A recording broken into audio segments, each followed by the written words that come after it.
Hello dear students, चलिए आज हम लोग पढ़ने वाले हैं about heart, that is called power. चलिए, now what exactly is power? So guys, it's nothing but work done per unit time, और we can say energy spent per unit time, and it is nothing but rate of the work delivered, ऐसे भी हम लोग कह सकते हैं। ठीक है, तो rate of doing work is power.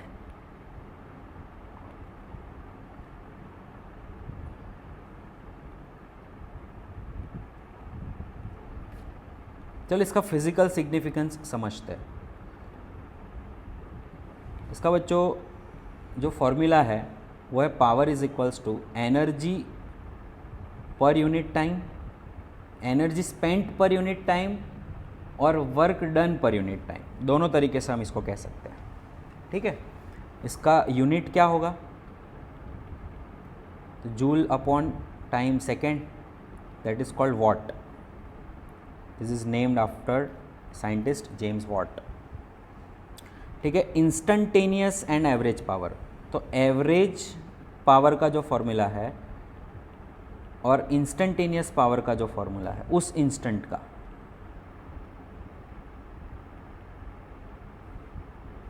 उसमें फ़र्क क्या है? तो बच्चों एवरेज पावर होगा delta W by delta t, और ये इंस्टेंटेनियस पावर जो होगा वो होगा DW बाई dt। ये एट अ पर्टिकुलर इंस्टेंट की बात हो रही है। ठीक है, ये over some interval of time की बात हो रही है, जो हम ऑलरेडी पढ़ चुके हैं। चैप्टर नंबर 3 में भी हमने देख चुके हैं। Fine, instantaneous power and average power के बीच में क्या फ़र्क होता है, वही instantaneous velocity and average velocity के बीच में फ़र्क होता था। फाइन भाई, चलिए अभी बच्चों पावर एक्चुअली आपने कहाँ पर देखा होगा ये वॉट? तो कभी आप अगर बाज़ार में बल्ब लेने जाते हो, फाइन, तो वो जो बल्ब होता है उसके ऊपर आप अगर ध्यान से देखोगे तो लिखा हुआ होता है कि कितने वॉट का बल्ब है। अगर वो 100 वॉट का बल्ब है, it's a bulb of 100 what, that means it will consume 100 joule energy in 1 second. एक सेकेंड में वो 100 जूल एनर्जी खाएगा। ठीक है, और इसका एक्चुअली पावर को डिफाइन करने के बाद हम लोग बच्चों इसकी दूसरी यूनिट्स जो एनर्जी की पावर की वजह से मिलती है, और जी भी कैसे काम करता है, आपके घर पे लाइट बिल कैसे आता है, उसके बारे में भी थोड़ा डिस्कशन मैं करूँगा यहाँ, क्योंकि प्रैक्टिकल एप्लीकेशन सीखना ज़रूरी है। ठीक है, तो इसका एक और CGS यूनिट भी है,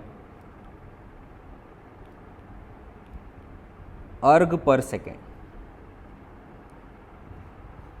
ठीक है, तो यहाँ पर आप ये कह सकते हो कि क्योंकि 1 जूल जो होता है वो 10 पावर 7 अर्ग होता है, तो 1 वॉट जो है वो 10 पावर 7 अर्ग पर सेकेंड कहलाता है।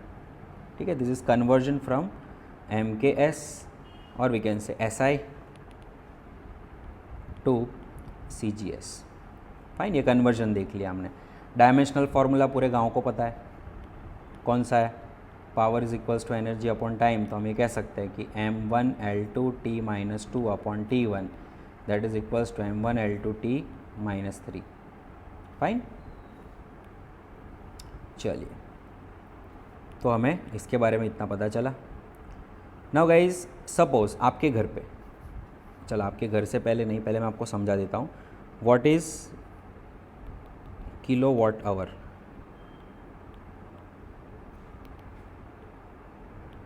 ये इसको अच्छे से समझो। ठीक है, आपके घर का लाइट बिल कैलकुलेट करने के लिए बहुत ज़रूरी है। तो देखो बच्चों, हमें पता है कि power is equals to energy upon time होता है, energy spent upon time taken. तो energy is equals to power into time भी हो सकता है, that is equals to watt into second भी हो सकता है। अगर ये वॉट की जगह पे मैं किलो वॉट भी लूँ और सेकेंड की जगह पे मैं आवर भी लूँ, तो अभी एनर्जी आप किलो वॉट आवर में डिफाइन कर सकते हो। तो बच्चों, ये जो आपके घर पे आप एनर्जी कंज्यूम करते हो, जैसे फॉर एग्जांपल आपके घर पे एक फ़ैन है। ठीक है, एक फ़ैन है आपके घर पे, मान लो एक एयर कंडीशन भी है। ठीक है, एक एसी है आपके घर पे, आपके घर पे रेफ्रिजरेटर भी है भाई, ठीक है, आपके घर पे एक रेफ्रिजरेटर भी है, आपके घर पे टीवी भी है,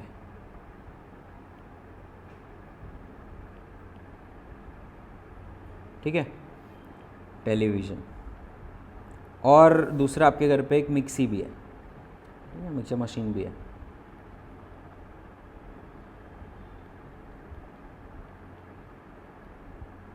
ठीक है, हमारे घर पे एक मिक्सी भी है भाई,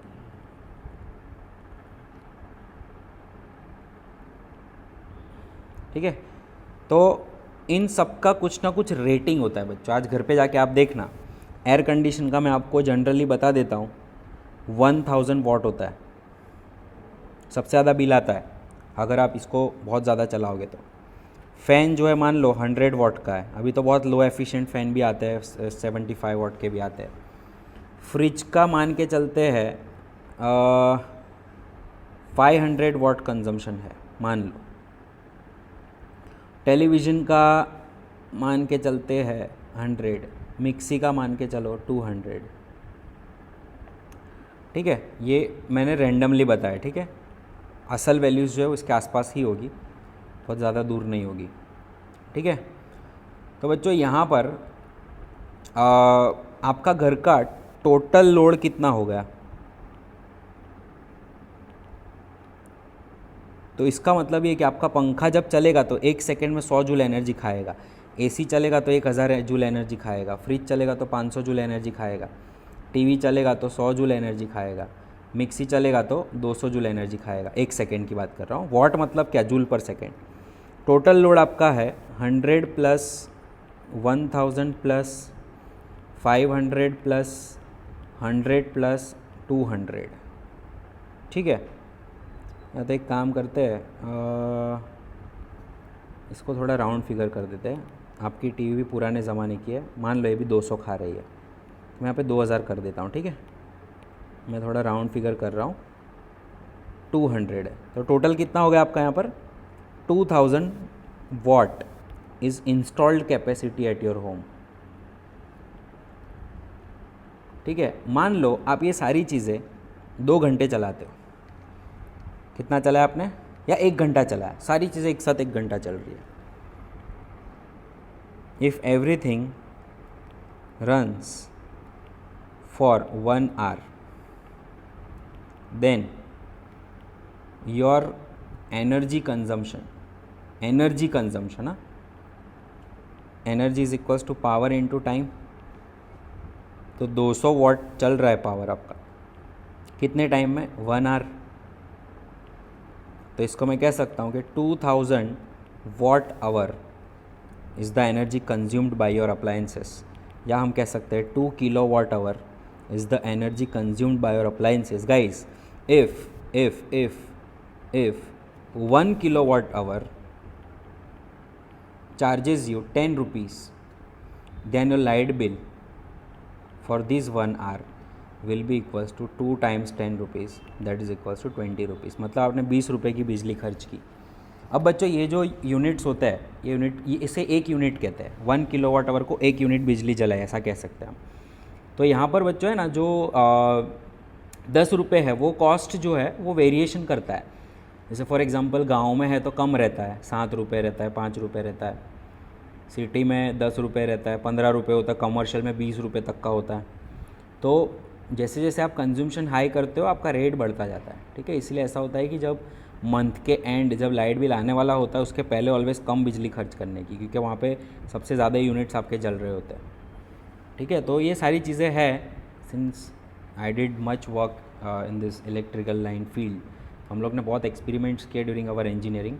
तो ये सारी बहुत बेसिक चीज़ है जो आपको पता होनी चाहिए। जो प्रैक्टिकल एप्लीकेशन है, इस पावर का यूनिट है 100 वॉट जो होता है, वॉट होता है जब टाइम के साथ मल्टीप्लाई होता है तो वॉट आवर या किलो वॉट आवर बनता है, और जो बड़ी अमाउंट ऑफ एनर्जी कंजम्पशन होता है बच्चों को उसी से मेजर किया जाता है, ठीक है। चलिए अब आगे बढ़ते हैं। ओके गाइस, चलिए तो पहला एग्जाम्पल देखते हैं, example number 44। So example number 44 में आपको कहा है कि 1 kilowatt motor pump pumps out from a well 10 metre deep, मतलब मोटर पंप पानी निकाल रही है 10 मीटर डीप, एक वेल है उसमें से। Now calculate the quantity of water pumped out पर सेकेंड, ठीक है। तो चलिए मैं आपको बताता हूँ। एक क्वेश्चन ऐसा है बच्चों कि एक वेल है, ठीक है, वो वेल के अंदर एक पाइप डाली हुई है और वहाँ से यहाँ पर एक पंप अटैच्ड है, ठीक है, और वो पंप पानी बाहर निकाल रहा है यहाँ से, फाइन। अब वो वेल की जो डेप्थ है दैट इज़ 10 मीटर, ऐसी आपको दी हुई है, ठीक है। और पंप वो 1 किलोवाट का पंप है। 1 kilowatt pump means it consumes 1000 joule of energy in 1 second. मान लो यहाँ पर एफिशिएंसी की कोई बात नहीं दी है बच्चों, लेकिन आपको एफिशिएंसी भी देंगे। ज़रूरी नहीं है कि ये 1000 जूल इलेक्ट्रिकल एनर्जी जो पंप ले रहा है सप्लाई से, वो पूरे के पूरी कन्वर्ट करेगा और उसका पूरे के पूरा वर्क डन ही होगा, ज़रूरी नहीं है। लेकिन यहाँ पर क्योंकि एफिशिएंसी नहीं दी, हम मान के चलते हैं एफिशिएंसी इज़ 100%, लेट्स अज्यूम।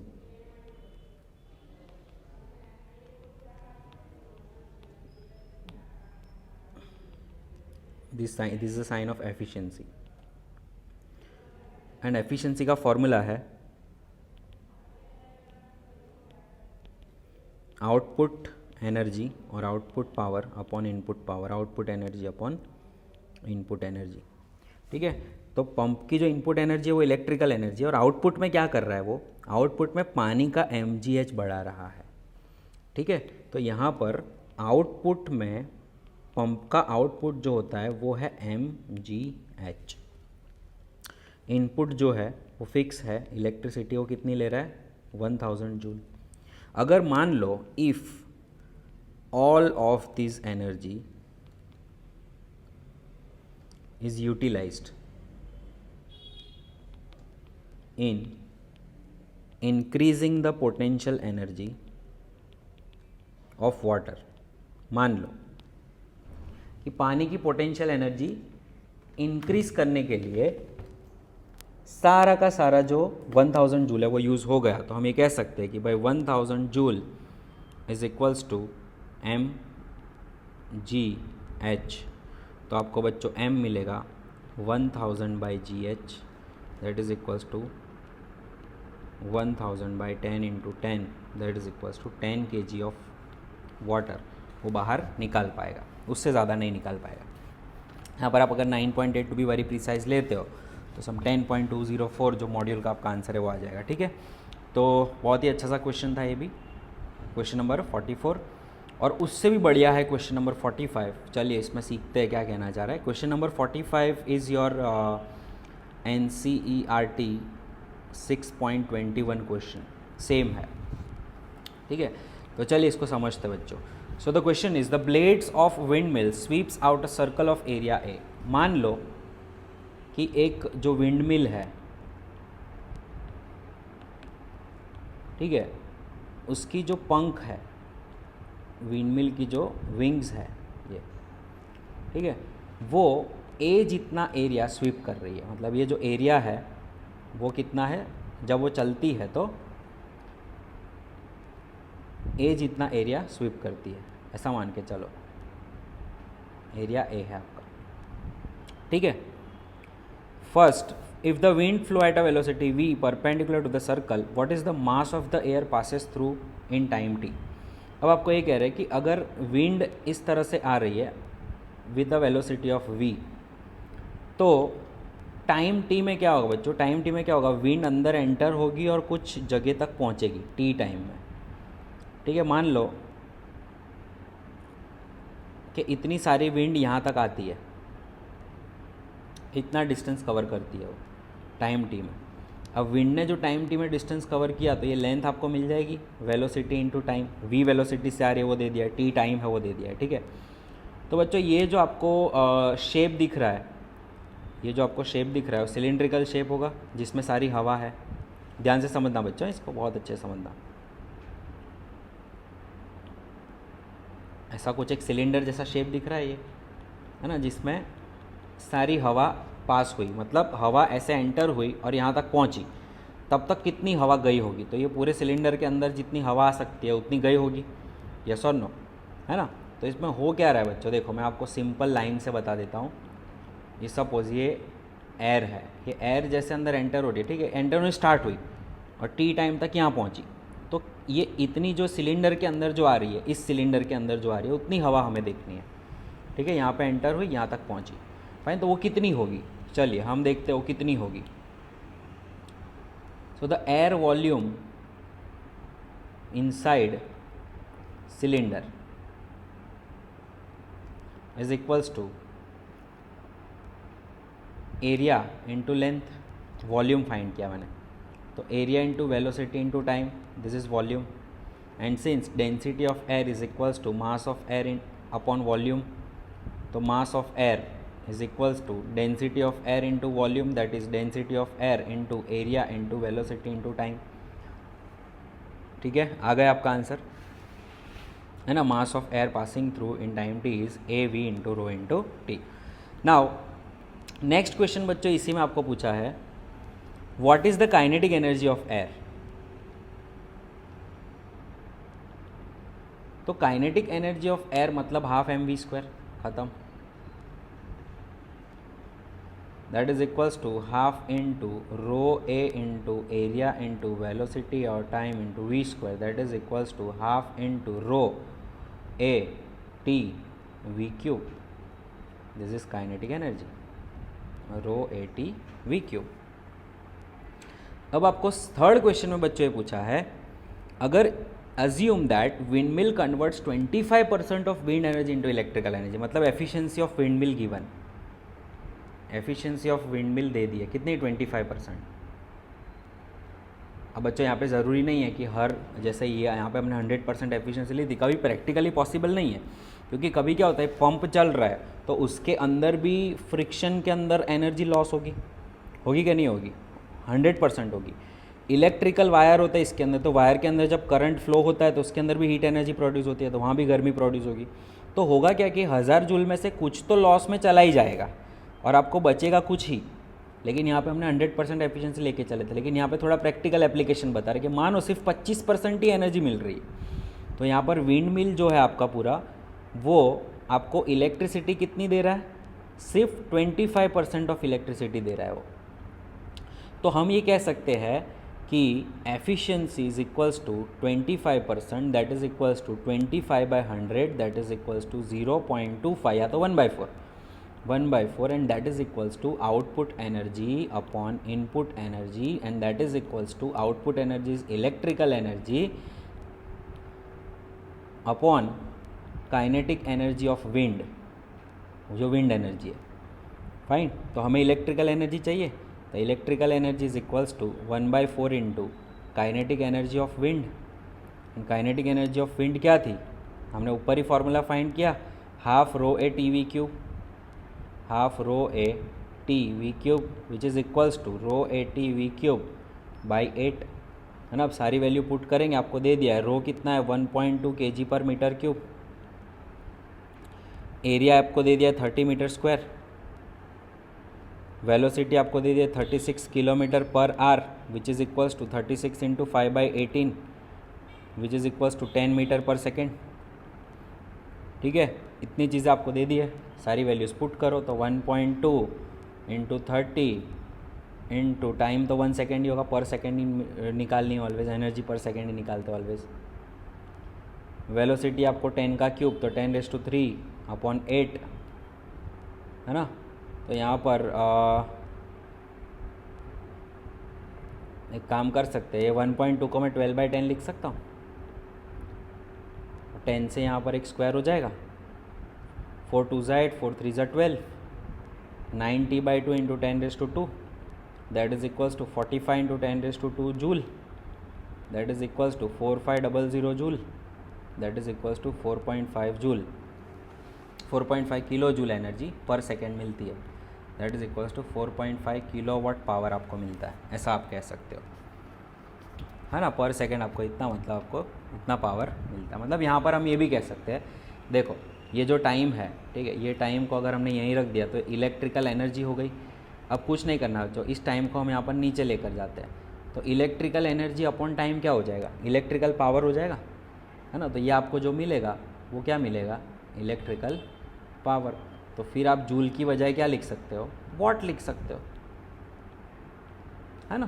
तो 4.5 किलोवाट, सिंपल, फाइन। अगर एनर्जी पूछते हैं तो टाइम दे देंगे, मल्टीप्लाई करो, नहीं दिया तो वो पर सेकेंड होगा। अगर आप उसका पर सेकेंड लेते हो तो इसका भी पर सेकेंड लेंगे। It's as easy as that, है ना, बहुत ही सिंपल है। चलिए बच्चों, नेक्स्ट है illustration 46, example 46। One coolie takes 1 minute to raise a box through a height of 2 metre. मान लो ये कुली है, एक बॉक्स नीचे से उठाकर अपने माथे पे रख रहा है, मान लो यहाँ पर, ठीक है, और दूसरा कुली है वो भी सेम कारनामा कर रहा है, ठीक है, और आपको ये दे दिया है कि ज़मीन से इसकी जो हाइट है वो 2 मीटर है, ज़मीन से इसकी हाइट भी जो है वो 2 मीटर ही है ना। ये जो टाइम लेता है वो 60 सेकेंड ले रहा है, ये जो टाइम ले रहा है वो 30 सेकेंड ले रहा है, 1 मिनट ले रहा है, वो 30 सेकेंड ले रहा है। तो आपको ये पूछा है कि इनके पावर का रिलेशन क्या होगा, एंड दूसरा इनका एनर्जी रिलेशन क्या होगा, कितना टाइम होगा एक दूसरे का, ठीक है। तो सबसे पहले तो power 1 is equals to energy upon time 1। तो power 1 P1 is equals to energy which is mgh upon time 60। अगर सारी वैल्यूज़ हम पुट करेंगे तो आपको मिलेगा m into G is 10, height is 2 metre by 60, तो आपको मिलेगा m/3 वॉट, ठीक है। और अब हम सेकेंड कुली की अगर बात करते हैं, ये फर्स्ट कुली के लिए था, सेकेंड कुली की हम बात करेंगे तो इसका पावर P2 होगा, इसका एनर्जी अपॉन टाइम T2, उसकी एनर्जी भी mgh ही रहने वाली है, टाइम 30 सेकेंड लिया उसने क्योंकि सेम हाइट पर ले जा रहा है वो। तो m इंटू 10 इंटू 2/30, है ना, तो आपको मिलेगा 2m/3 वॉट। तो आप यहाँ पे कह सकते हो कि power of second coolie is double then the power of first कुली।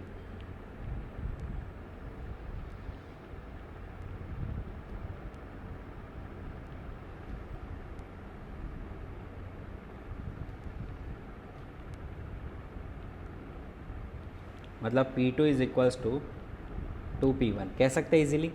और energy relation, since height is same, since the lift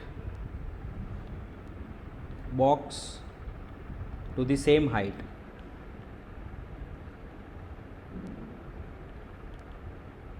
there energy remains same, as easy as that. Okay guys, now we will see vertical circular motion। बहुत ही interesting, बहुत ही important and competitive के लिए बहुत ज़रूरी, even NEET वाले students को भी करना है, और मैं बोलूँगा कहाँ तक करना है, ठीक है। वैसे इजी है, आप लोग एक बार समझोगे तो आ जाएगा, ठीक है, एक बार कंसेप्ट समझ जाओगे ना तो कोई इश्यू ही नहीं होगा। चलो, वर्टिकल सर्कुलर मोशन, मतलब आप अगर वर्टिकल सर्कुलर मोशन करते हो तो क्या क्या चीज़ें आपको ध्यान में रखनी है, कौन से पॉइंट तक कहाँ तक जाना है, स्लैकिंग लूपिंग के लिए क्या ज़रूरी है, ठीक है, बहुत सारी कंडीशंस है बच्चों। तो सबसे पहले तो हम एक वर्टिकल लूप अज्यूम करते हैं, लेट अस से this is a loop, this just an imaginary loop समझ लो, ठीक है। एक पाथ है ऐसा समझो जिस पे आपका कोई एक, लेट अस से दिस बॉब विल मूव, ठीक है, वो मोशन करने वाला है।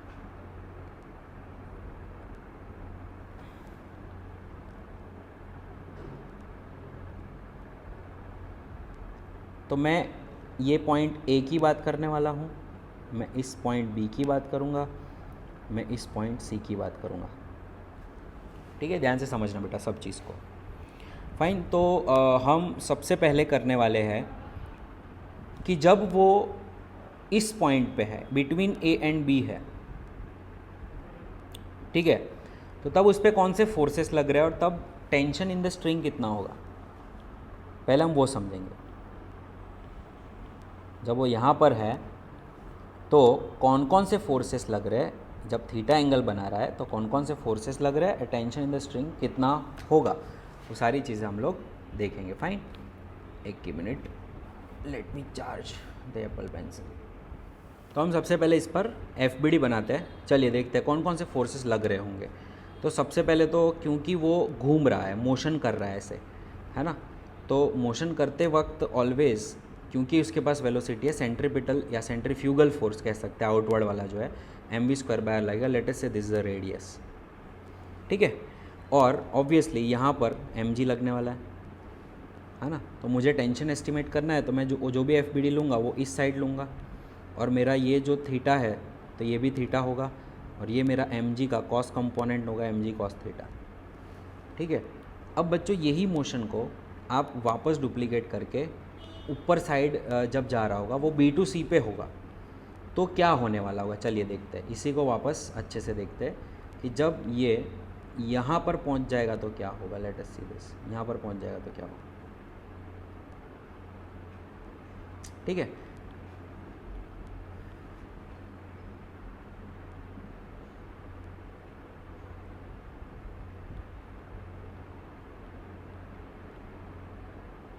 चलो यहाँ पर पहुँच गया, मान लो ये थीटा हटा लेते हैं। अब हम थीटा इसके रेफरेंस में लेते हैं। लेट अस से दिस इज़ 5, ओके। ये आपका mg होगा, ऑब्वियसली ये आपका mg, ये भी 5 होगा, तो ये आपका होगा mg cos 5। बाहर लगने वाला है कौन सा, mv²/r, और टेंशन ऑब्वियसली दोरी के अंदर ही रहेगा, यहाँ पर t रहेगा। तो अब दोनों में डिफरेंस देखो बच्चों, यहाँ पर mg cos थीटा था वो दोगला बन रहा है, पहले बेचारा mv² के पास सपोर्ट कर रहा था, अब ऊपर मोशन हुआ तो वो किसको सपोर्ट कर रहा है, टेंशन को सपोर्ट कर रहा है। तो दोनों साइड इक्वेशन क्या बनेगी, here t equals to mv² plus mg cos theta होगा, और यहाँ पर होगा t plus mg cos theta is equals to mv², है ना। तो यहाँ पर t आपका होगा mv² minus mg cos theta. दोनों में डिफरेंस पता चला बच्चों क्या होने वाला है, ठीक है, ओके। अभी कभी कभी क्या होता है कि मोशन के टाइम पर ये डोरी जो है वो कभी कभी ढीली हो जाती है, स्लैक हो जाती है। होगा ऐसा कब होगा, एक पॉइंट ऐसा आएगा बच्चों जब टेंशन तुम्हारा ज़ीरो होगा, तब डोरी ढीली हो जाएगी, उसको स्लैकिंग कहते हैं, स्लैक इन द स्ट्रिंग, ठीक है। तो कंडीशन फॉर स्लैकिंग क्या है, condition for string to slack, slack होना मतलब ढीली हो जाना, ठीक है, जब टेंशन ज़ीरो हो गया, तो उसके लिए कंडीशन क्या है। तो आप दोनों केसेस में देख सकते हो, यहाँ पर डोरी का ढीला होना पॉसिबल नहीं है, डोरी का ढीला होना सिर्फ यहीं पॉसिबल है ना। तो यहाँ पर क्या होता है कि जब आपका ये mg cos थीटा और mv²/r सेम हो जाते हैं, उस वक्त आपका टेंशन ज़ीरो हो जाएगा। देख सकते हो mv²/r और mg cos थीटा सेम हो गए तो टेंशन ज़ीरो हो जाएगा, है ना। तो कंडीशन फॉर स्लैक क्या है, t must be zero, and for that mv²/r must be equals to mg cos theta, and it is possible only in motion from upper half circle, in upper half circle, from नहीं कहते, upper half circle, upper half circle में बच्चों Slaking हो सकता है, क्योंकि नीचे क्या नीचे mg लग जाता है ना, लोअर हाफ सर्कल के अंदर क्या mg लग जाता है, तो mg cos थीटा हमेशा एक टेंशन प्रोवाइड करता रहेगा, यहाँ से पॉसिबिलिटी है स्लैकिंग के ऊपर, ठीक है। तो इसका कॉन्सेप्ट अच्छे से दिमाग में उतार लो। अब हम लोग पढ़ने वाले हैं what is the condition of looping, minimum velocity ऐसी कौन सी रिक्वायर्ड है, मतलब इसको मैं थोड़े अच्छे लैंग्वेज में कहूँगा, थोड़ा टेक्निकल लैंग्वेज में कहूँगा, what is condition for looping.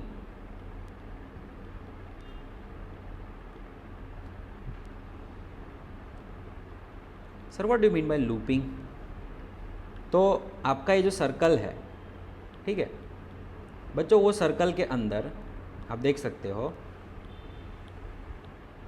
Late us से ये बॉडी यहाँ पर है स्टार्टिंग, ठीक है। अब इसको आप ज़ोर से हथौड़ा मारते हो, ठीक है, ज़ोर से हथौड़ा मार रहे हो।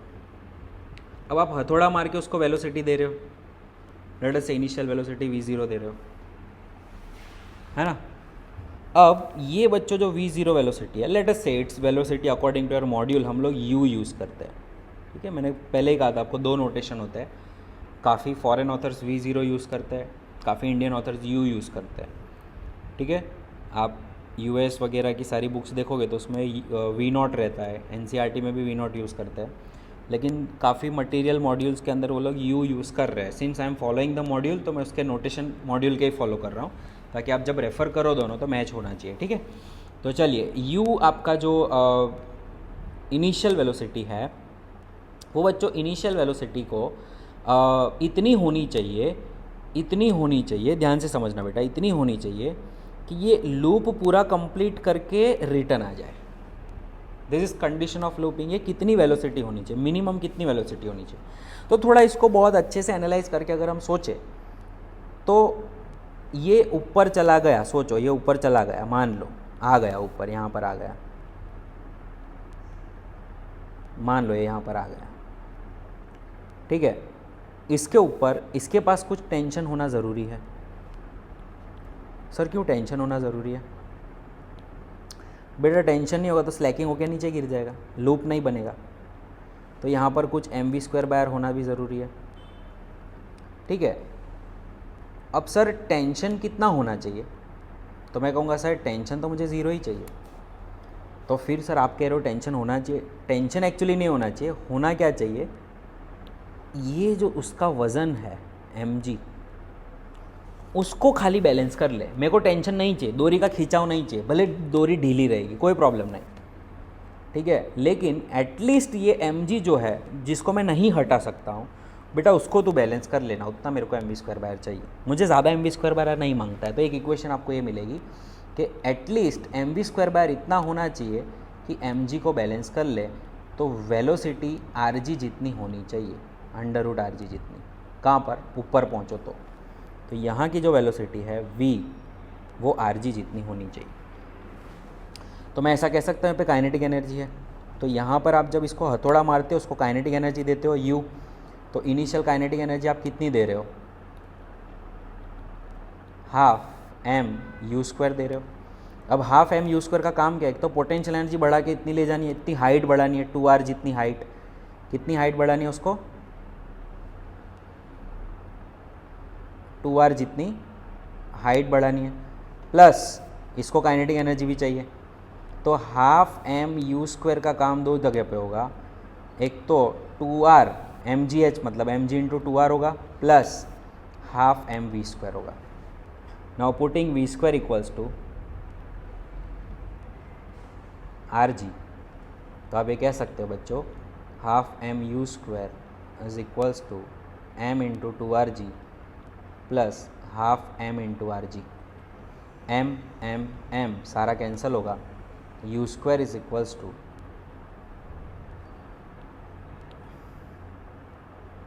एक काम कर सकते हैं,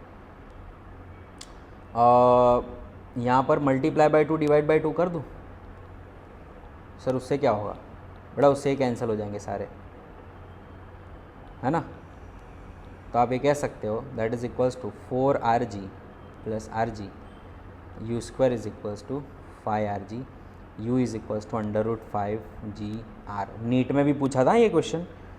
नीट में क्वेश्चन कैसा पूछा था पता है? कि एक ऐसा स्लोप है और वो ऐसे जा रहा है, ये L दिया था। अब ये जो बॉल है वो यहाँ पर पहुँच जाए, उसके लिए वेलोसिटी कितनी होनी चाहिए? तो ये वेलोसिटी कितनी होनी चाहिए पता? √5gl, सीधा आंसर था ये, क्योंकि कंडीशन ऑफ लूपिंग है ये। What is this? This the condition of, पूरा लूप कंप्लीट होने की कंडीशन है कि ये वेलोसिटी जो है वो एटलीस्ट √5gl होनी चाहिए। अब कभी कभी पूछ सकते हैं हाइट कितनी होगी, तो mgh is equals to half mv² करके आप हाइट फाइंड कर सकते हो। तो कितनी हाइट से गिरेगा तो लूपिंग करेगा। तो बच्चों इसमें क्या है, क्वेश्चंस काफ़ी तरह के ये लोग बना लेते हैं। पर आपको कंडीशन पता होनी चाहिए, ठीक है। तो ये बहुत ही इंपॉर्टेंट रिजल्ट है, बहुत important, most important result guys, ठीक है। कुछ भी करना इसको याद रखना, मोस्ट इंपॉर्टेंट रिजल्ट। और इस रिजल्ट के बेस पर मैं आपको 3 चीज़ें और कह सकता हूँ कि अगर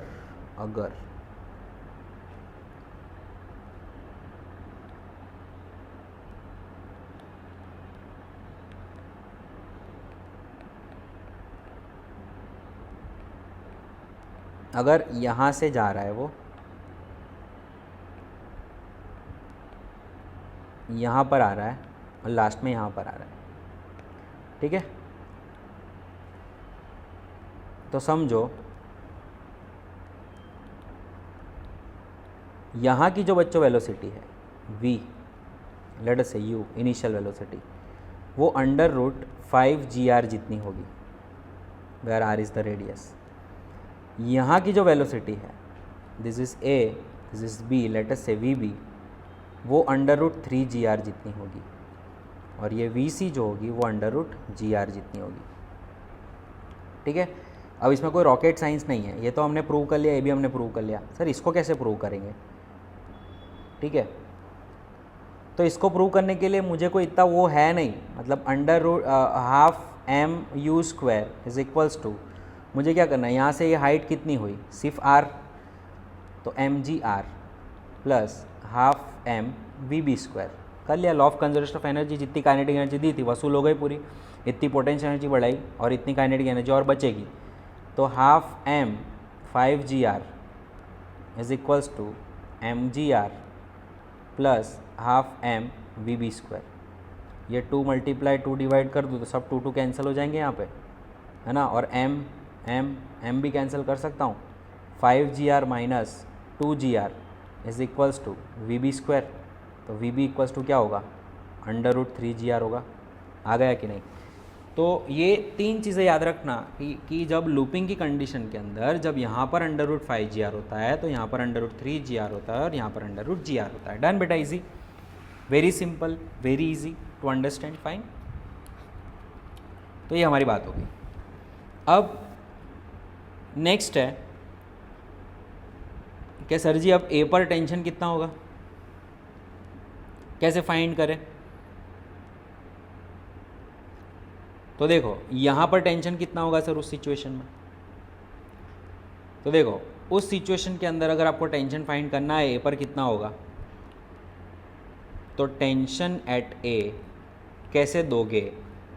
तो सपोज ये कर्वेचर है, ये आपका ए पॉइंट है, ठीक है, ये आपका रेडियस आर है, नीचे mv²/r भी लग रहा है और नीचे mg भी लग रहा है, और ये टेंशन इन ए होगा। तो बच्चों tension in A should be mg, maximum tension होता है ना नीचे साइड में, मैक्सिमम टेंशन होगा, प्लस m × 5gr/r, बच्चों आर कैंसिल हो जाएगा, 6 mgr,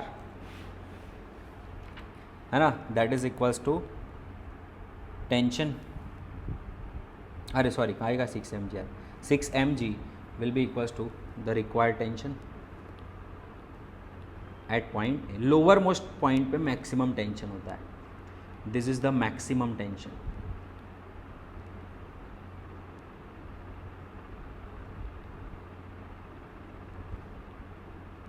इन एंटायर पाथ, पूरे पाथ में सबसे मैक्सिमम टेंशन बच्चों यहाँ पर होता है। अब अगर मैं आपको पूछूं कि चलिए मुझे बताइए बी पॉइंट पर क्या टेंशन होगा, टेंशन एट पॉइंट बी क्या होगा उस कंडीशन में। तो बच्चों इस बी पॉइंट की अगर मैं बात करूँ तो इसको यहाँ पर नीचे mg लग रहा है, यहाँ पर mv²/r लग रहा है, और उसकी वजह से ही टेंशन है। और टेंशन इज इक्वल्स टू खाली mv²/r, तो that is equals to m 3gr/r, r cancel, sir 3mg लगेगा, कितना टेंशन लगेगा, T8b 3mg है ना, और T8c कितना होगा 0, पूरा गांव जानता है ना। तो इस तरह से आप टेंशन हर एक पॉइंट पर देख सकते हो, है ना, जो हमने यहाँ पर कंडीशन ऑफ लूपिंग के अंदर पूरी सारी चीज़ें लूपिंग के बारे में है। Next will be dealing about condition of body to reach B.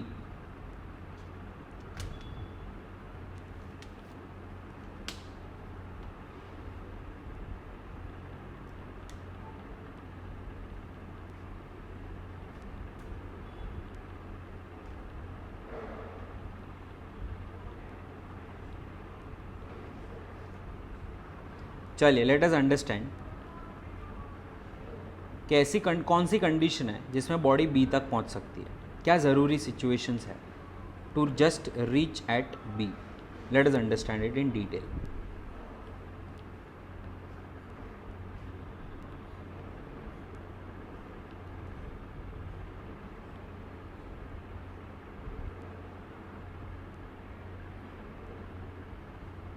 ठीक है, तो चलिए बच्चों मैं आपको बताता हूँ.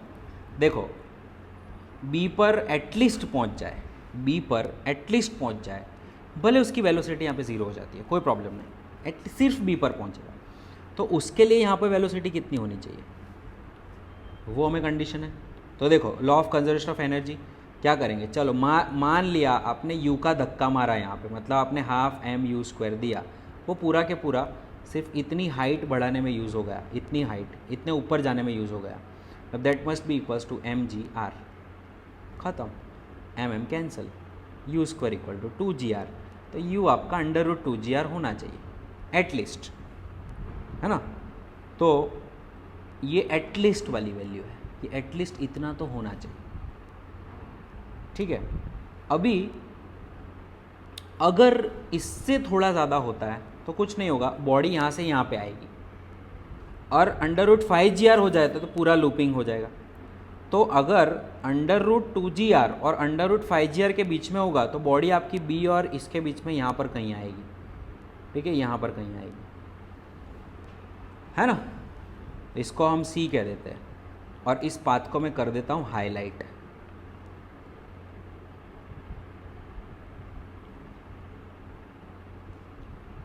Body will be somewhere on this path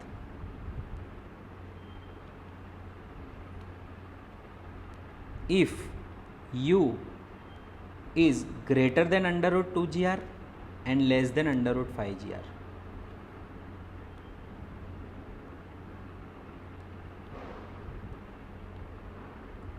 ये कंडीशन अगर बच्चों सेटिस्फाई होती है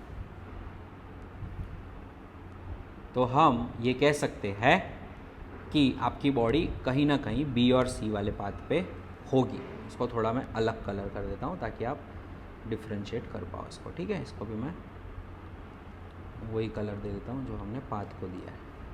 fine, this is the condition for B C path. अब बच्चों हम उस पाथ पे कोई भी जगह पे टेंशन ढूंढना हो तो कैसे ढूंढोगे, वो फाइंड करेंगे. समझ रहे हो, उस पाथ पे किसी भी जगह पे आपको टेंशन फाइंड करना है तो कैसे करोगे, क्या कंडीशन होगी उसकी. चलिए देखते हैं. तो हम सिर्फ एक काम करते हैं, सिर्फ इतनी चीज़ लेते हैं, उसको नाम दे देते हैं tension at any point on arc B सी.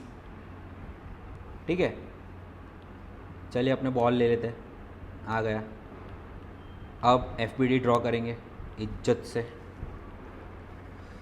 जो हमको बहुत अच्छे से आती है. बेटा से दिस इज FBD.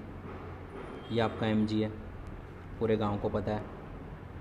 ये है फाई, ये आपका फाई होगा. ये क्या होगा, MG cos फाई, ये भी पूरे गांव को पता है. सर ये क्या होगा, MV²/R, आधे गांव को पता है, सबको पता ही है. ठीक है, इतना मुझे पता चला. अब एनर्जी कंजर्वेशन भी देखना है. अब एनर्जी कंजर्वेशन के लिए हम एक काम करने वाले, क्या करने वाले कि यहाँ पर मान लो आपने कुछ इनिशियल वेलोसिटी u दी. ठीक है, काइनेटिक एनर्जी होगी, इनिशियल काइनेटिक एनर्जी कितनी है, हाफ एम यू स्क्वायर.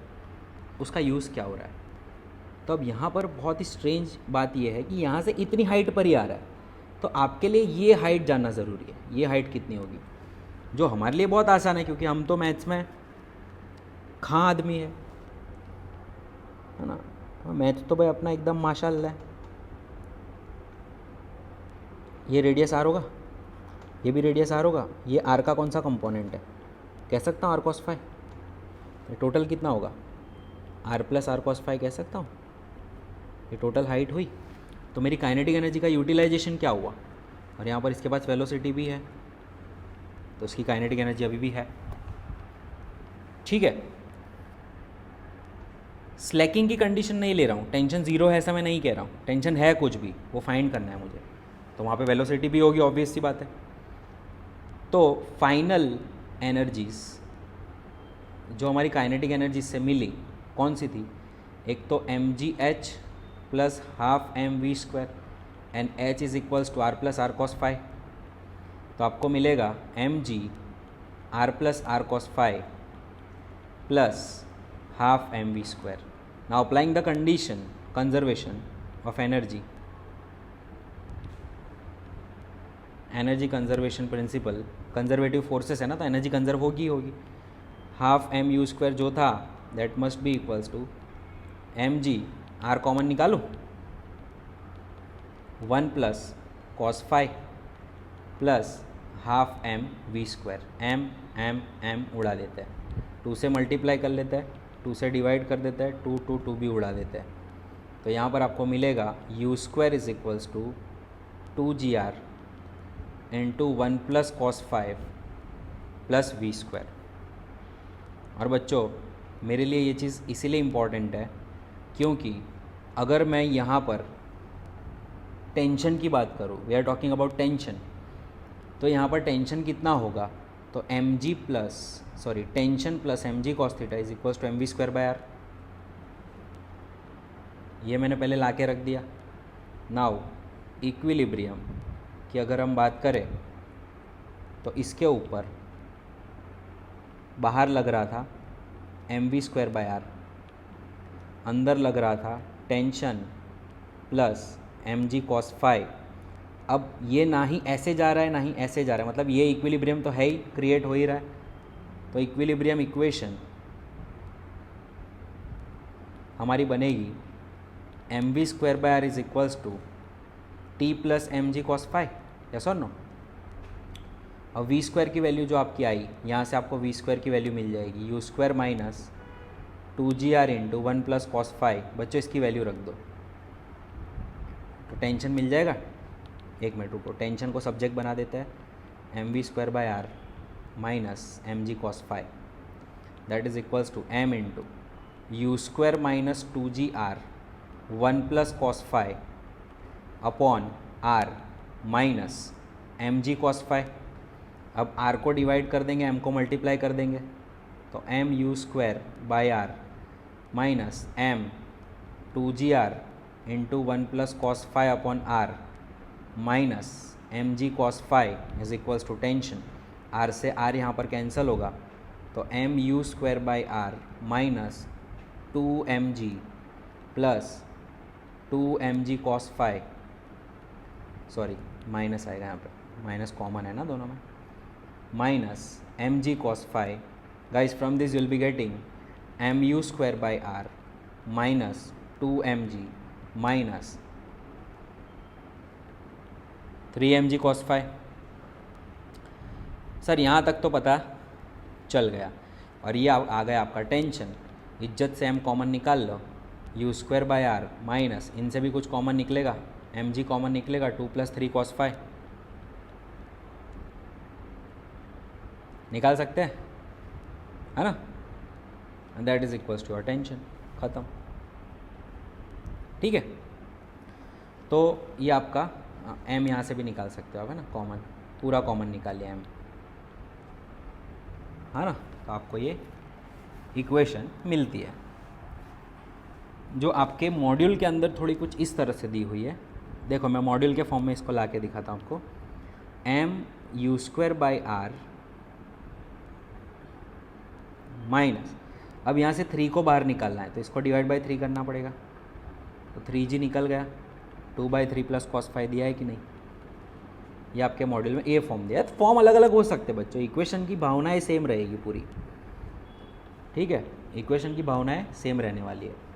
अब इतना बड़ा कोई रट्टा मारने की ज़रूरत नहीं है, ठीक है। कैसे आया, इक्वेशंस कैसे लगाना है, तो एनर्जी कंजर्वेशन प्रिंसिपल लगाया और फोर्स बैलेंसिंग इक्वेशन लगाई। Force balancing equation, energy conservation equation, दोनों में से इक्वेट करके आप लोग टेंशन निकाल सकते हो। वो उस टाइम भी आप कर सकते हो, इतना बड़ा रट्टा मारने की कोई ज़रूरत नहीं है।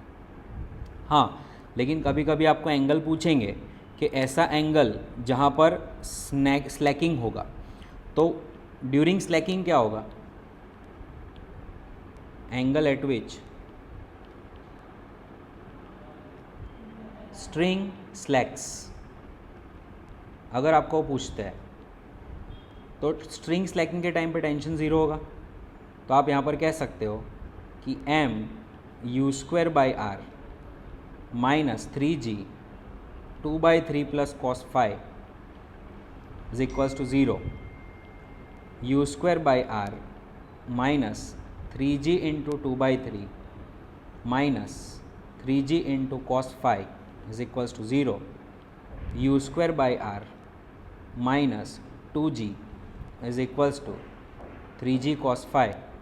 तो यहाँ पे आपको कॉस फाई मिलेगा u²/3rg माइनस 2/3, ठीक है। और फाई करना है तो कॉस इन्वर्स करके आप कर सकते हो। इसको और सिंप्लीफाई इन लोगों ने किया हुआ है, वह cos phi is equals to u²/3rg minus 2, rg से मल्टीप्लाई rg से divide, that is equals to u² minus 2rg ऊपर आ जाएगा और 3rg नीचे कॉमन हो जाएगा।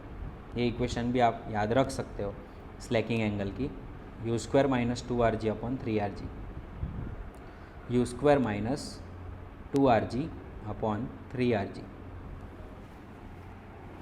u² minus 2rg upon 3rg, this is a cos phi का एंगल। और याद रखना बेटा, ये जो फाई है that is angle with respect to vertical in the horizontal plane, है ना, इसका बहुत बहुत ध्यान रखना, ठीक है। कभी कभी क्या होगा पता है, आपको पूछ लेंगे ये थीटा के फॉर्म में बताओ क्या होगा, क्या कर लिया उन्होंने, पूछ लिया थीटा के फॉर्म में बताओ क्या होगा, तो कुछ नहीं करना, इसी इक्वेशन के अंदर थोड़ा कुछ मॉडिफिकेशन होगा, थोड़ा कुछ चेंजेस होगा और आपको आंसर थीटा के फॉर्म में मिल जाएगा। मतलब यहाँ पर आपको कॉस 180 माइनस 5 कर लेना है, तो आपको थीटा के फॉर्म में मिल जाएगा, ठीक है। अब नीचे दूसरा वो जो इक्वेशन है वो लाने की कोई ज़रूरत नहीं, टेंशन भी आपको लाना हो तो आप यहाँ पे टेंशन भी आप निकाल सकते हो, tension in terms of theta निकाल के दिखाऊं, जो बहुत बड़ा डेरिवेशन आपके मॉड्यूल में किया हुआ है पेज नंबर 123 पर, है ना। अब यहाँ पर tension in terms of theta निकालो। अब मैं आपको बता देता हूँ थीटा क्या है ना बच्चों, थीटा इज दिस एंगल, सी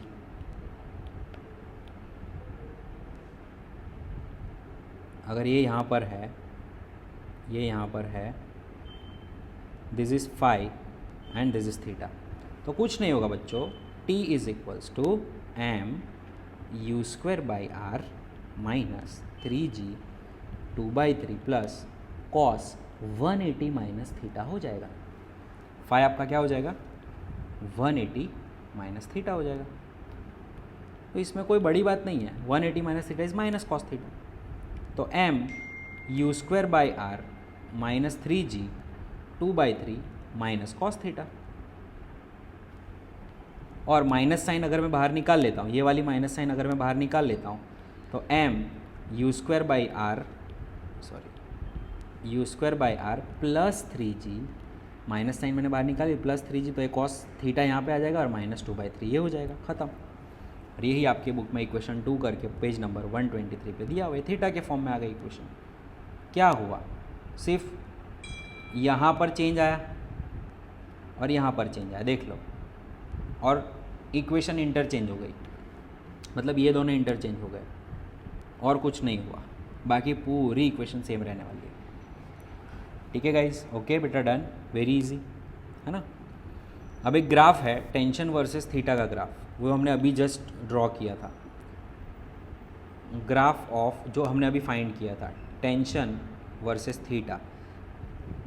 मुझे एक बात बताओ, चलो ये पॉइंट था अपना ए बच्चों, ये पॉइंट था अपना बी और ये पॉइंट था सी। मैंने जस्ट आपको अभी बताया थोड़ी देर पहले कि यहाँ पर वेलोसिटी होती है √GR, यहाँ पर वेलोसिटी होती है √3GR, यहाँ पर वेलोसिटी होती है √5GR, यहाँ पर टेंशन होता है 0, यहाँ पर टेंशन होता है 3 mg, हमने निकाला था अभी, यहाँ पर टेंशन होता है 6 mg।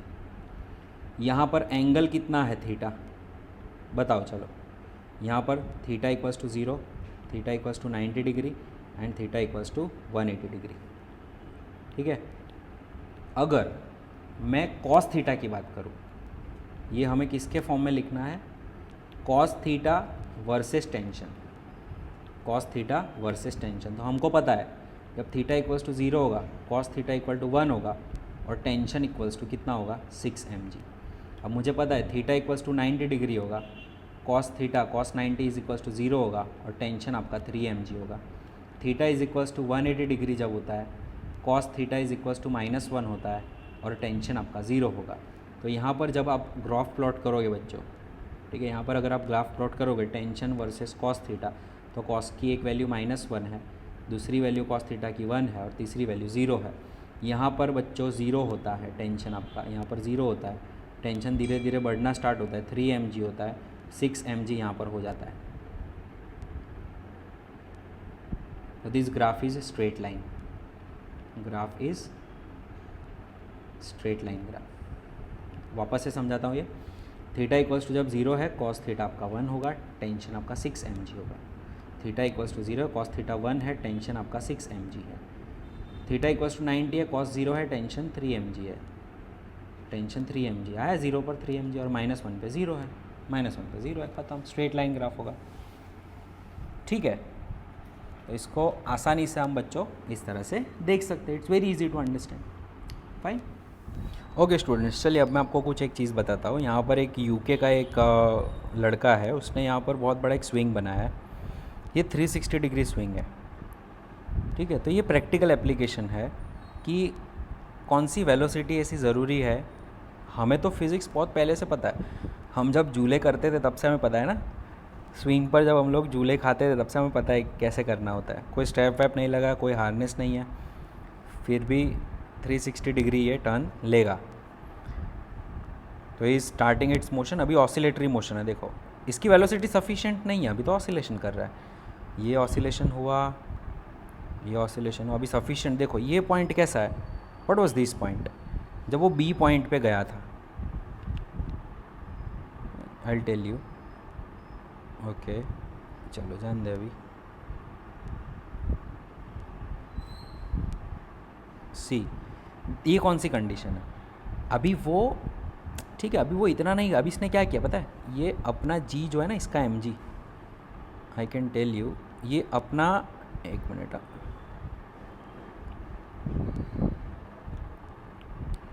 ये जो है ना वो अपना mg लगा रहा है यहाँ पे और एक एक्स्ट्रा फोर्स दे रहा है जिससे और आगे जाएगा। वो अपना mg बैलेंस कर करके फोर्स देता है। हम ऐसे ही फोर्स देते थे बच्चों, अपना mg से ही फोर्स देते थे, है ना, जिससे झूले की स्पीड और बढ़ती थी। तो ये अपना mg दे रहा है और झूले की स्पीड और बढ़ने वाली है। और अभी ये कंडीशन ऐसी थी जो अपनी बी वाली कंडीशन थी, पूरा सर्कल कंप्लीट नहीं हो पाया अभी। तो यहाँ पर जो उसकी वेलोसिटी थी, हम कह सकते हैं √3GR वाली कंडीशन, है ना। अभी वो जा रहा है, थोड़ा और ऊपर गया, अब वहाँ पे भी mg लगा, नीचे साइड खींचने की कोशिश करी, और ऊपर गया, वहाँ पे भी mg लगा, नीचे साइड खींचने की कोशिश करी, और ऊपर गया। अब ये कंडीशन थी, लूपिंग कंप्लीट हुआ, looping got completed, see this is the condition, now this looping is completed now. ठीक है, तो ये अपने मानो कि अगर ये डोरी के साथ बंधा हुआ होता तो अपनी कंडीशन होती है। रॉड की कंडीशन थोड़ी सी अलग होती है, थोड़ी सी डिफ़र होती है, लेकिन हम समझ सकते हैं। अगर हम रॉड को डोरी मान के चले तो हम समझ सकते हैं। See how beautifully he is performing 360 degree turn, है ना, how beautifully is performing, see the condition, wow man, awesome. ठीक है,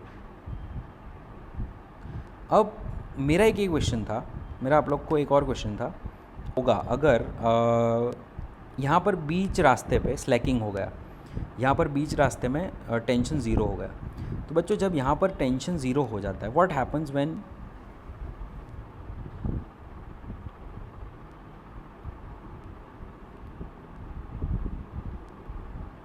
when slacking occurs between B and C, B and C के बीच में अगर स्लैकिंग होगा तो क्या होगा? सोचो सोचो ज़रा, दिमाग लगाओ, पूछेंगे, एमसीक्यू क्वेश्चन है। यहाँ पर स्लैकिंग हो गया तो क्या होगा? आप तो चल रहे थे यहाँ पर अच्छे से, ठीक है, और यहाँ पर कुछ स्लैकिंग हो गया, यहीं पर टेंशन ज़ीरो हो गया, तो बच्चों आपके पास कुछ वेलोसिटी है यहाँ पर, लेकिन क्योंकि टेंशन ज़ीरो हो गया था, प्रोजेक्टाइल मोशन करके यहाँ तक आओगे, फिर वापस ये डोरी जो है वो आपको टेंशन प्रोवाइड कर देगी और आप वापस पूरा सर्कुलर मोशन करोगे। Now let us see it graphically, how we can see. तो मैंने एक और वीडियो यहाँ पर डाउनलोड किया था आप लोग के लिए, इसमें हम देख सकते हैं कि स्लैकिंग की कंडीशन कैसे दिखती है।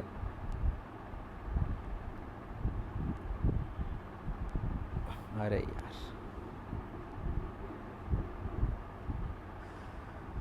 चलिए देखते हैं। अब ये ऊपर गया, ठीक है, देख सकते हो, अब यहाँ से ऊपर जाएगा और गया ऊपर। अब मान लो यहाँ पर स्लैकिंग हुआ तो डोरी ढीली हो जाएगी और प्रोजेक्टाइल मोशन इस तरह से होगा, और नीचे देखो, अब डोरी को धीरे धीरे टेंशन मिलेगा और ये कंप्लीट हुआ पाथ। फाइन, तो कुछ इस तरह का इफेक्ट होगा। इट परफॉर्म्स प्रोजेक्टाइल मोशन, याद रखना, the answer will be it performs projectile लेगी वो, ठीक है बच्चों। तो वो कंडीशन भी थोड़ी दिमाग में आपको रखनी है।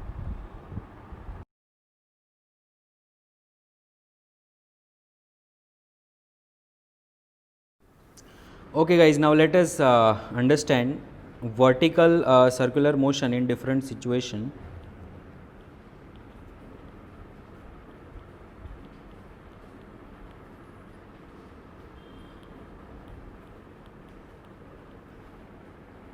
Different cases. तो पहला केस जो है उसमें कभी कभी पता है आपको क्या बोलेंगे, if a motion inside curved we can say curved ring की तरह, जैसे साइकिल की रिम होती है ना, वैसे कोई कर्व्ड रिंग है और उसमें कोई मोती मोशन कर रहा है, समझ लो।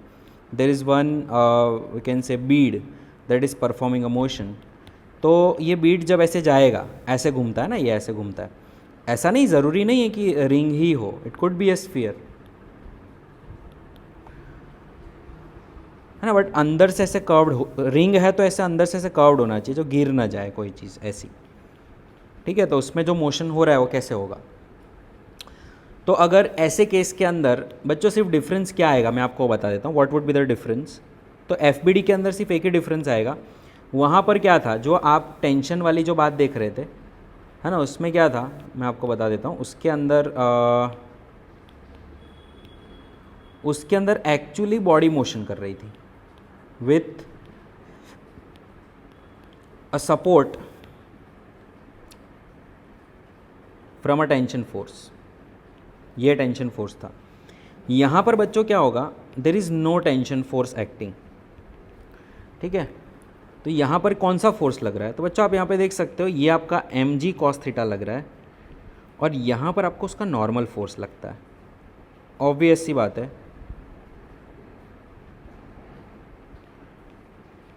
mv²/r भी लग रहा है यहाँ पर भी mv²/r लग रहा है, यहाँ पर mg cos थीटा लग रहा है, ठीक है। This is your theta, this is your theta, but यहाँ पर टेंशन इज रिप्लेस्ड बाय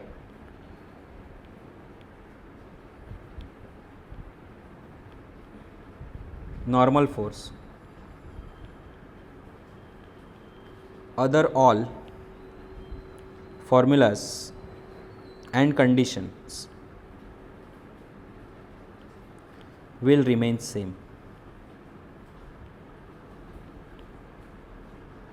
ठीक है। वो सारी कंडीशंस और सिचुएशन कैसी रहने वाली है, सेम रहने वाली है। चलिए guys, let us understand it with other cases too. अब दूसरा जो केस है वो रॉड का केस है। if body is attached with rod, if body is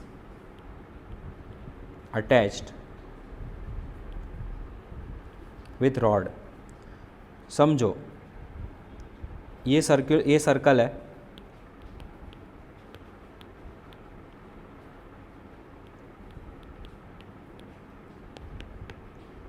ठीक है, और उसमें जो बॉडी है वो नीचे थी अभी,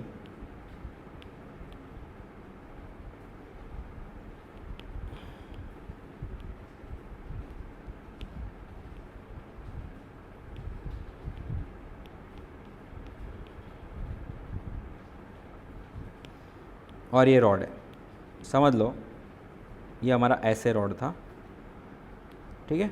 कुछ टाइम के बाद ये मोशन करके ऊपर जाएगा बॉल, तो आपका जो रॉड है वो यहाँ पर आएगा, ठीक है। अब सिचुएशन क्या है उसको थोड़ा अच्छे से समझना, ठीक है।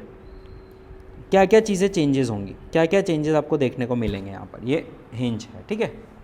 चलिए, तो बच्चों अगर what is the condition of looping, अब लूपिंग के लिए कंडीशन क्या यहाँ पर आपको मिलेगी। तो बच्चों देखो, पहली बात कि आप अगर यहाँ पर u वेलोसिटी से फोर्स देते हो तो आप इनिशियल काइनेटिक एनर्जी जो दे रहे हो, late us say K E for initial situation, that is equals to half M U square. अब उस हाफ एम यू स्क्वायर का हो क्या रहा है, ये यहाँ से जाके ऊपर आ रही है, ठीक है। मतलब लेट अस से कि यहाँ से यहाँ तक की जो हाइट थी अपनी, कितनी थी वो, late us say it's 2r, ठीक है। तो पोटेंशियल एनर्जी बढ़ेगी mg इंटू 2r। अब आप कहोगे सर यहाँ पर भी तो वेलोसिटी होगी v, नहीं, अब यहाँ पर कोई वेलोसिटी की ज़रूरत नहीं है मुझे, तो कोई काइनेटिक एनर्जी नहीं होगी। तो यहाँ पर सिंपल्स है, जो भी आप पोटेंशियल एनर्जी दे रहे हो सिर्फ इतनी देनी है, सॉरी जो भी आप काइनेटिक एनर्जी दे रहे हो सिर्फ इतनी देनी है जो पोटेंशियल एनर्जी को सेटिस्फाई कर पाए। Means half M U square must be equals to M G into 2r, M will be cancelled out, so you square will be equals to 4gr and u is equals to √4g। अब आप पूछोगे sir ऐसा क्यों, Y? तो देखो मैंने आपको वहाँ पर एक्सप्लेन किया था कि मुझे यहाँ पर टेंशन की ज़रूरत, सॉरी वेलोसिटी की ज़रूरत ऊपर इसीलिए थी, ऊपर मुझे वेलोसिटी की ज़रूरत इसीलिए थी कि अगर मेरी यहाँ पर वेलोसिटी नहीं होगी तो mv²/r नहीं होगा, और mv²/r नहीं होगा तो mg को बैलेंस करने वाला कोई नहीं होगा, क्योंकि दोरी है यहाँ पर, है ना। तो mg को बैलेंस नहीं होगा तो पूरा सर्कल कंप्लीट नहीं हो पाएगा। अब यहाँ पर सोचिए, अगर mg लग भी रहा है, अगर mg लग भी रहा है यहाँ पर, तो रॉड जो है वो mg को बहुत आसानी से अपने अंदर बैलेंस कर लेगा, है कि नहीं। कोई दोरी नहीं है कि स्लैक हो जाएगी, समझ में, यहाँ पर कोई स्लैकिंग नहीं होगा, रॉड है और रॉड बहुत फर्मली अटैच्ड है। तो आपको mg को बैलेंस करने के लिए कोई चीज़ नहीं देनी है, बस उसको ऊपर पहुँचाने के लिए एनर्जी दे दो, आपका काम हो जाएगा। तो इसका मतलब आप ये कह सकते हो कि सर एक साइड अगर दोरी लटकी हुई है उसके अंदर कोई मास है, और एक साइड एक रॉड है, ठीक है, और उसमें कोई मास है, तो दोरी को ऊपर पूरा सर्कल पे ले जाने के लिए आपको √5gr जितना एफर्ट देना पड़ेगा, लेकिन रॉड के लिए आपको सिर्फ √4gr देना पड़ेगा। आपको इन दोनों का रेशियो पूछ सकते हैं, इसका क्वेश्चन पूछ सकते हैं कि इसका रेशियो क्या आएगा, है ना। इसके initial velocity for tension force and initial velocity for rod, ठीक है, या स्ट्रिंग कह देते हैं इसको, फॉर स्ट्रिंग एंड रॉड। तो ये होगी √5gr upon √4gr, √gr will be cancel, आपका आएगा √5/2, ठीक है, ये इसका रेशियो आएगा। तो यहाँ पर आपको सिर्फ उतना ही देना पड़ेगा। ओके गाइस, तो ये भी एक इम्पॉर्टेंट रिजल्ट है, ठीक है, उसको ध्यान से अच्छे से याद रखना। अब सिमिलर एक केस है, कौन सा, तो सोचो अभी कि अगर बच्चों एक के अंदर दूसरी कॉन्सेंट्रिक रिंग होगी, ठीक है, ऐसे, और उसके अंदर अगर आप कोई मोती को छोड़ रहे हो, कुत्ता नहीं है, ठीक है, it's like a Beed, fine, मोती के नाम फिर कुत्ते मत डालना। यहाँ से आप डाल रहे हो और यहाँ पे आ जा रहा है, ठीक है, यहाँ पे आप डाल रहे हो और यहाँ पे आ जा रहा है। तो अब इसको भी कोई mg का सपोर्ट देने की ज़रूरत नहीं है, दूसरी रिंग जो है वो mg को सपोर्ट करेगी, आपका काम है बस उसकी पोटेंशियल एनर्जी बढ़ा दो। आप पोटेंशियल एनर्जी बढ़ जाए सिर्फ उतना यहाँ पर u दे दो, ठीक है। तो same case as rod, same as rod, और यहाँ पर u जो है वो आपका √4gr ही होगा, सिंस यहाँ पर normal force is balanced bye, sorry, normal force will balance by lower ring itself। Lower ring खुद नॉर्मल को बैलेंस कर देगी। ठीक है बच्चों, easy, very easy. Next last ले लेते हैं, a body moving on a spherical surface, फिर चैप्टर अपना ख़त्म होता है यहाँ पर।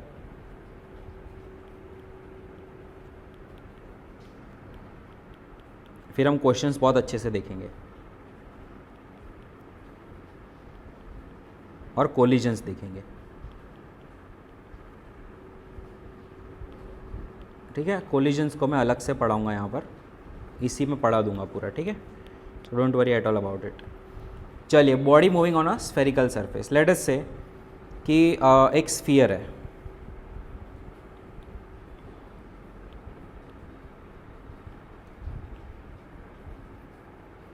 ठीक है, आप किसी बॉडी को उसके ऊपर आपने रखा हुआ है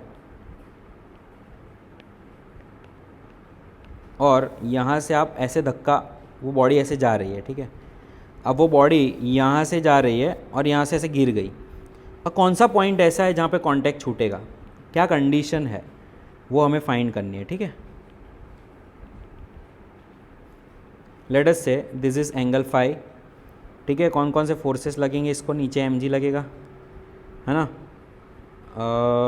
आपका mg का ये थीटा होगा, ये होगा आपका mg cos थीटा, ये होगा आपका normal force.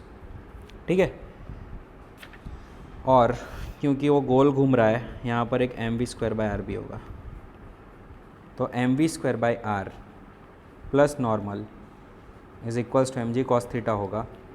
Normal is equals to mg cos theta minus mv²/r होना चाहिए। यहाँ पर when the contact is lost, when the contact is lost at that time normal आपका ज़ीरो हो जाना चाहिए। That means mg cos theta is equals to mv²/r होना चाहिए। यहाँ पर v² आपको मिलेगा बच्चों, कैंसिल होगा, rg cos थीटा, इक्वेशन 1। अब नेक्स्ट मैं जो आपको बताने जा रहा हूँ वो ये है कि यहाँ पर जो u था वो ज़ीरो था, हम कुछ नहीं कर रहे, सिर्फ उसको छोड़ रहे हैं। ठीक है, और दूसरी एक बात कि अब यहाँ से यहाँ पर कौन काम कर रहा है, तो ग्रेविटी काम कर रही है इतने डिस्टेंस आने के लिए। कितना होगा ये डिस्टेंस, तो ये डिस्टेंस बच्चों आपका होगा, इस पूरे r में से ये पूरा r cos थीटा माइनस करोगे तो मिलेगा दिस इज़ योर r, और वो है आपका r cos थीटा, तो this is r minus r cos थीटा, है ना। तो work done by gravity that is equals to mg r minus r cos थीटा, प्लस यहाँ पर आप आ गए, ऑब्वियसली आपके कुछ वेलोसिटी है तो यहाँ पर काइनेटिक एनर्जी भी होगी हाफ mv², और we can say that sorry work done by gravity that is used to increase the kinetic energy, तो काइनेटिक एनर्जी को अलग से लिखते हैं हाफ mv², मतलब ये कॉज है, ये रिजल्ट है। ठीक है, इसने काम किया तो एनर्जी मिली, आप ऊपर से डस्टर को छोड़ोगे तो नीचे उसकी वेलोसिटी बढ़ेगी ना। ठीक है, तो यहाँ भी कैंसिल होगा, आपको मिलेगा 2g r minus r cos theta is again equals to v²। Equation 2, v² की मेरे पास दो वैल्यू आ गई, ऊपर क्या आई थी rg cos थीटा, नीचे क्या आई थी, ये आई थी। ठीक है, तो 2g r कॉमन निकाल सकता हूँ, into 1 minus cos theta, comparing equation 1 and 2, comparing 1 and 2 is equals to rg cos theta. ये rg will be cancelled out. We'll be getting 2 minus 2 cos theta is equals to cos theta. So 2 is equals to 3 cos theta. So cos theta is equals to 2/3, है ना। और अगर आप इसका value निकालते हो 2 divided by 3 कितना आता है 0.66, और उसका कॉस इन्वर्स करते हो तो 48.18 आएगा। Theta is equals to cos inverse 2/3 that is equals to 48.18 degree. Now guys, ये उस मोमेंट की बात है जब ऊपर से आप छोड़ रहे हो जहाँ पे कांटेक्ट लूज हो रहा है। ठीक है, अब नेक्स्ट आपको ये पूछ लिया कि what would be the height from ground जहाँ पे कांटेक्ट लूज हो रहा है।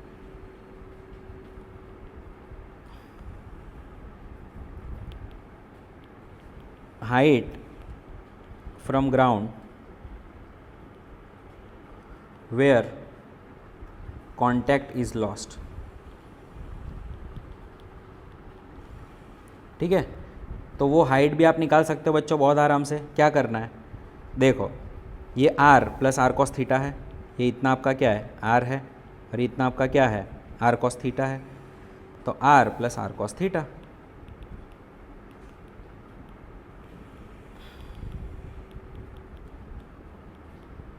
या तो आप एक काम और कर सकते हो, कॉस थीटा की वैल्यू 2/3 डाल दो,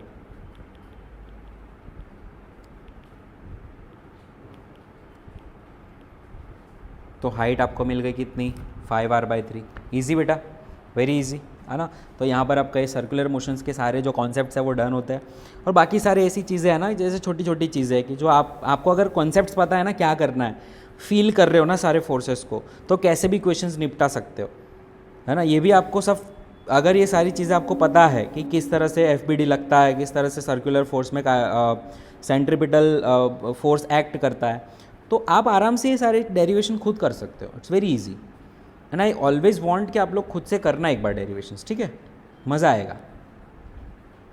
थैंक यू।